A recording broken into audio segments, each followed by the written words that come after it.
بسم اللہ الرحمن الرحیم۔ اللہ کے نام سے شروع جو نہایت مہربان رحم والا۔ والتین والزیتون وطور سینین وهذا البلد الامین۔ انجیر کی قسم اور زیتون اور طور سینا اور اس امان والے شہر کی۔ لقد خلقنا الانسان فی احسن تقویم ثم رددناه اسفل سافلین۔ بے شک ہم نے آدمی کو اچھی صورت پر بنایا، پھر اسے ہر نیچی سے نیچی حالت کی طرف پھیر دیا۔ الا الذین آمنوا وعملوا الصالحات فلهم اجر غیر ممنون۔ مگر جو ایمان لائے اور اچھے کام کیے کہ انہیں بے حد ثواب ہے۔ فما يكذبك بعد بالدين أليس الله بأحكم الحاكمين۔ تو اب کیا چیز تجھے انصاف کے جھٹلانے پر باعث ہے؟ کیا اللہ سب حاکموں سے بڑھ کر حاکم نہیں؟ بسم اللہ الرحمن الرحیم، نحمدہ ونصلی ونسلم علی رسولہ النبی الکریم الامین، اما بعد فاعوذ باللہ من الشیطان الرجیم، بسم اللہ الرحمن الرحیم۔ والتین والزیتون وطور سینین وهذا البلد الامین، لقد خلقنا الانسان فی احسن تقویم، صدق اللہ مولانا العظیم وبلغنا رسولہ النبی الکریم الامین۔ سامعین محترم، آپ نے سورہ والتین کی تلاوت اور ترجمہ سماعت کیا۔ سورۃ التین قرآن کریم کے پارہ نمبر 30 میں موجود ہے۔ ترتیب مصحف کے اعتبار سے اس کا 95واں نمبر ہے۔ سورہ والتین 8 آیات پر مشتمل ہے۔ اس مبارک سورت کا ایک رکوع ہے۔ سورہ والتین میں 34 کلمات اور 105 حروف ہیں۔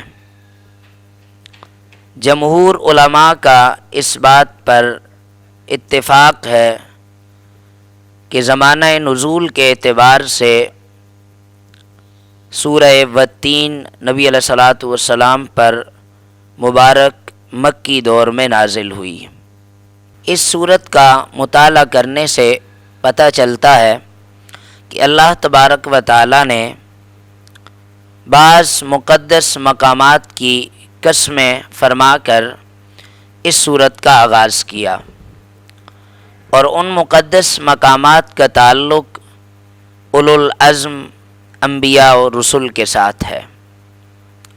اللہ تبارک و تعالی نے ان مقدس مقامات کی قسمیں ارشاد فرمانے کے بعد اس حقیقت کو بیان فرمایا کہ انسان صوری اور معنوی اعتبار سے احسن الخلق بھی ہے اور اکمل الخلق بھی ہے۔ انسانی عظمت کا قرآن کریم نے جو تصور پیش کیا، وہ تصور دنیا کا کوئی فلسفی، نفسیات کا ماہر، کوئی عمرانیات کا استاد یا کوئی طبیعیات کا معلم اس گرد راہ کو بھی نہیں پہنچ سکتا جس طرح قرآن کریم نے اس تصور کو بیان کیا۔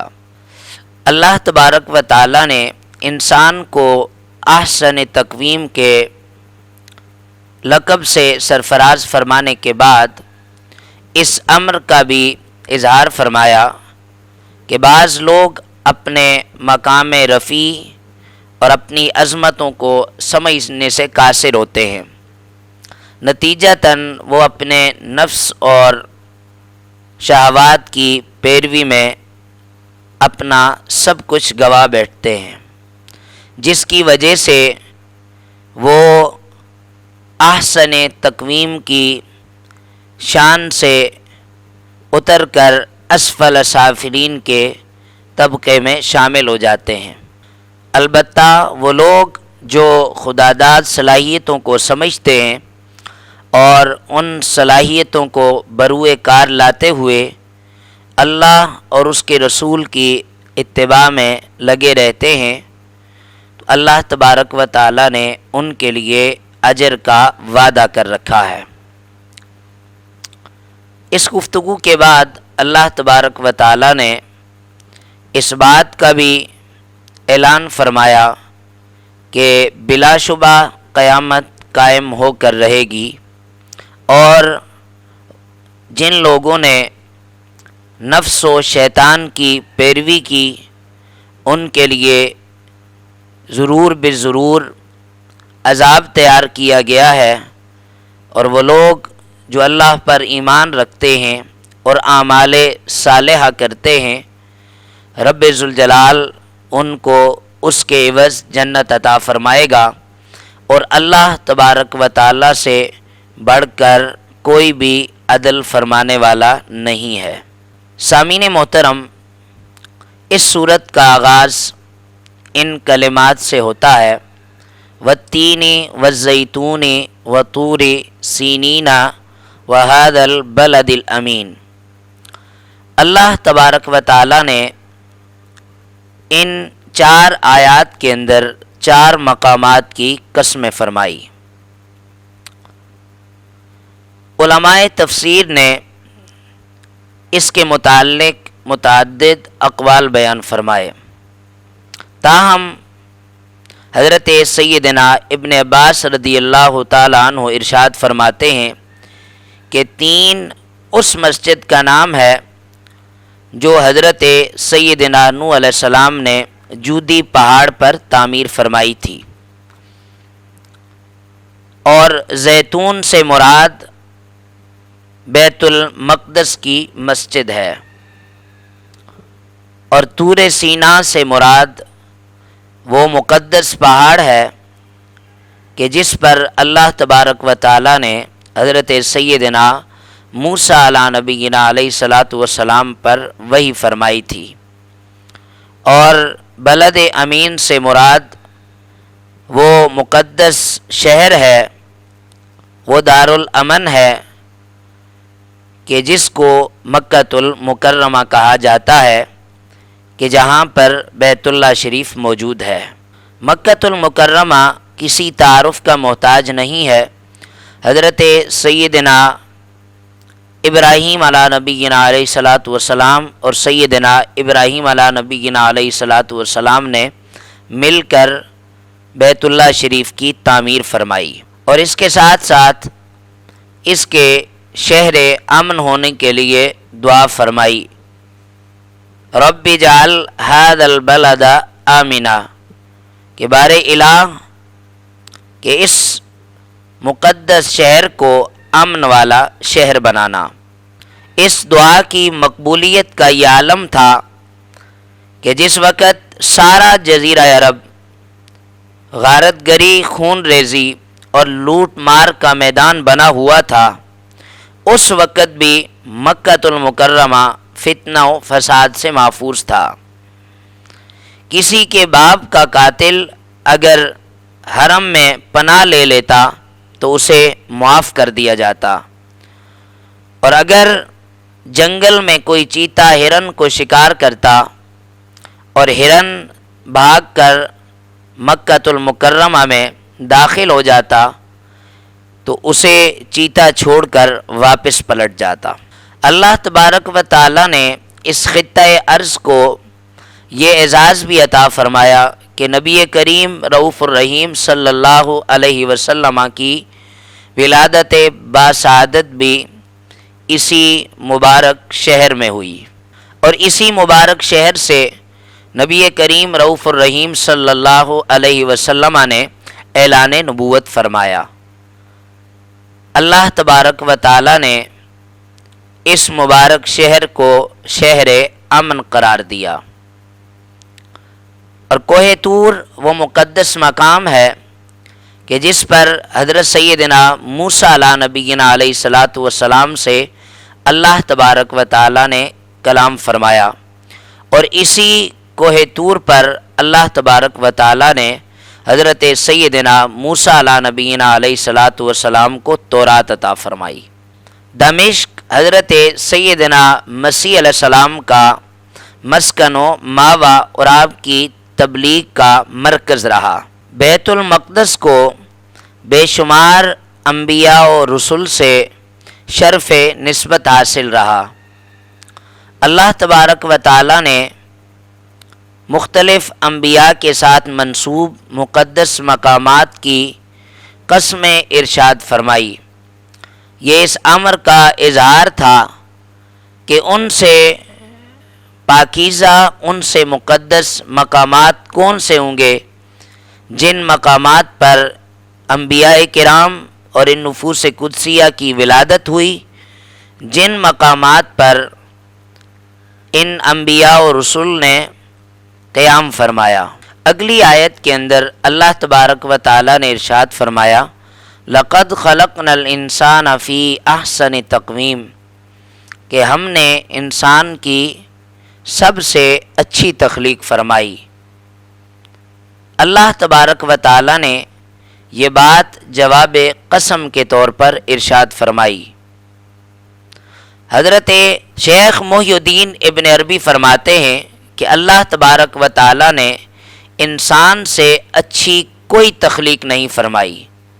آپ ارشاد فرماتے ہیں کہ فَإِنَّ اللَّهَ خَلَقَهُ حَيًّا، کہ اللہ تبارک و تعالی نے انسان کو حی بنایا، عالماً قادراً مریداً متکلماً سمیعاً بصیراً مدبراً حکیما، کہ اللہ تبارک و تعالی نے انسان کو ان ساری صفات سے متصف فرمایا کہ حی بنایا، با اختیار بنایا، با ارادہ بنایا، متکلم بنایا، بینا بنایا، مدبر بنایا، حکیم بنایا۔ یہ ساری صفات اللہ تبارک و تعالی نے اپنی تمام تخلیقات میں انسان کے سوا کسی کو نہیں عطا فرمائی۔ تو اس سے بھی واضح ہوتا ہے کہ اللہ تبارک و تعالی نے انسان کو جو عظمت عطا فرمائی وہ کسی اور کو نہیں عطا فرمائی۔ اللہ تبارک و تعالی نے جس طرح انسان کی شکل و صورت باکمال بنائی، اسی طرح اللہ تبارک و تعالی نے انسان کے باطن کو بھی روشن کیا اور منور کیا، اور اس کے اندر، اس کے باطن میں ایسی صلاحیتیں رکھی جو اللہ تبارک و تعالی نے کسی اور کو عطا نہ فرمائی۔ اگر اللہ تبارک و تعالی کی تمام تخلیقات میں غور کیا جائے تو برادران اسلام یہ نتیجہ نکلتا ہے کہ اللہ تبارک و تعالی نے انسان کو ہر جہت سے، ہر سمت سے، ہر پہلو سے بلند و بالا بنایا۔ اگر آپ غور فرمائیں تو 4-6 سال کا بچہ 100 اونٹوں کو قطار کے ساتھ اپنے آگے ہانکتا ہوا لے کے جاتا ہے، اور اس پہلو سے بھی آپ غور فرمائیے کہ جس طرح اللہ تبارک و تعالی کی باقی تخلیقات و مخلوقات وہ اپنے کھانے میں اپنا سر نیچے زمین کی طرف کرنے کے لیے محتاج ہیں، اللہ تبارک و تعالی نے انسان کو کھانے پینے کے لیے نیچے جھکنے سے بھی محفوظ رکھا۔ اس کے شرف کی وجہ سے، اس کے اعزاز کی وجہ سے اللہ تبارک و تعالی نے حضرت انسان کی تکریم فرمائی۔ آپ انسان کی عظمتوں کا اس بات سے بھی اندازہ کر سکتے ہیں کہ اللہ تبارک و تعالی نے حضرت انسان کو سب سے پہلے یہ شرف عطا فرمایا کہ اس کے آگے اللہ تبارک و تعالی نے قدسیان فلک کو سجدہ ریز کیا۔ لَقَدْ خَلَقْنَا الْإِنسَانَ فِي أَحْسَنِ تَقْوِيمٍ، اللہ تبارک و تعالی ارشاد فرماتا ہے ہم نے انسان کو شکل اور عقل کے اعتبار سے بہترین اعتدال پر پیدا فرمایا۔ علامہ قرطبی نے اس آیت کے ضمن میں ایک واقعہ نقل فرمایا۔ آپ فرماتے ہیں کہ عیسیٰ بن موسیٰ ہاشمی کی اپنی زوجہ سے بے پناہ محبت تھی۔ ایک دن اس نے اپنی بیوی سے یوں کہا کہ انت طالق ثلاثاً